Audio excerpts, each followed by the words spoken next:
जब मन की गर्मी बढ़ती है तो करुणा की नदी सूख जाती है। जीवन में संतुलन, संयम, कृतज्ञता जरूरी है।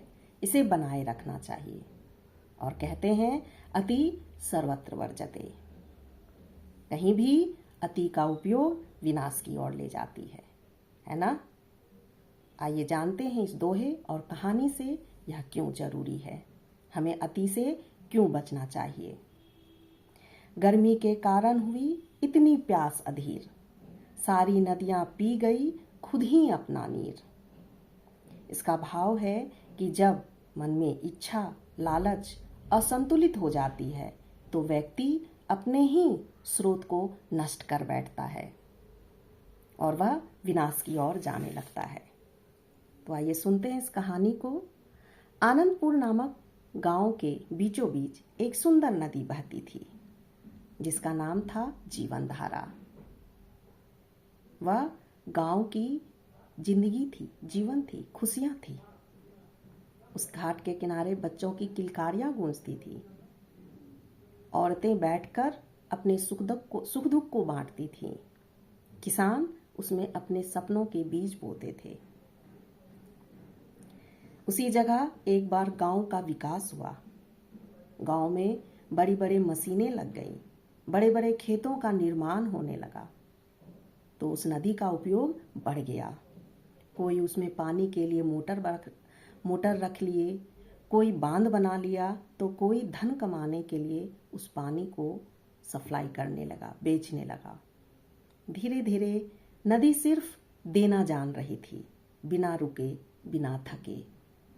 और सभी पानी का अति प्रयोग किए जा रहे थे, लेकिन उसके बारे में कोई सोच नहीं रहा था।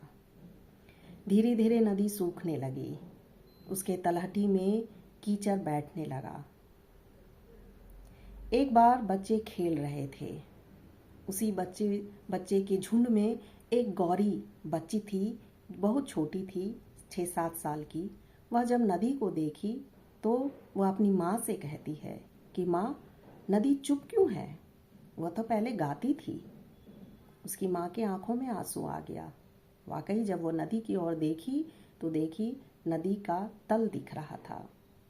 उसमें कीचड़ बैठा हुआ था और पानी सूखते ही जा रहा था।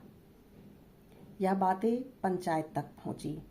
उसी रात गांव में पंचायत बैठा। उस पंचायत में बूढ़ा बुजुर्ग कहता है कि यह बाहर की गर्मी से नहीं सूखी, ये हम मनुष्यों की अंदर की गर्मी से यह सूखते जा रहा है। सभी की आंखें नम हो गई। तभी सबने जाना कि सिर्फ लेना ही जीवन नहीं होता, देना भी जीवन होता है। तब सबने निर्णय किया कि पेड़ पौधे लगाएंगे। वर्षा का ऋतु के समय में जो पानी आएगा उसको संचय करेंगे, बांध को हटा देंगे। धीरे धीरे सब व्यवस्था होने लगी। और जब वर्षा ऋतु आई, बारिश की पहली बूंद जब उस नदी में पड़ी तो सभी खुश हो गए। फिर से नदी में पानी भर गया और नदी सबके और खुशियों से जैसे मानो देख रही है। सबके खुशी का ठिकाना नहीं रहा और फिर से सब व्यवस्थित हो गया। लेकिन तभी सभी ने जाना कि अति सर्वत्र वर्जते। अति उपयोग से हमें विनाश की ओर जाना पड़ता है, क्योंकि पानी सूखने पे सब प्यास से मरने लगे थे, पानी की कमी हो गई थी। तो इससे यही शिक्षा मिलती है कि जीवन में कहीं भी किसी भी चीज़ का, चाहे प्रकृति हो या व्यक्ति हो, हम जो भी उपयोग करें सोच समझ के करें। और सिर्फ लेना ही नहीं जीवन है, देना भी जरूरी है। तो जीवन में जब भी लगे कि हम अति की ओर जा रहे हैं तो अपने को संतुलन में बनाए रखें, संयम में रखें, तो हम विनाश से बच जाएंगे।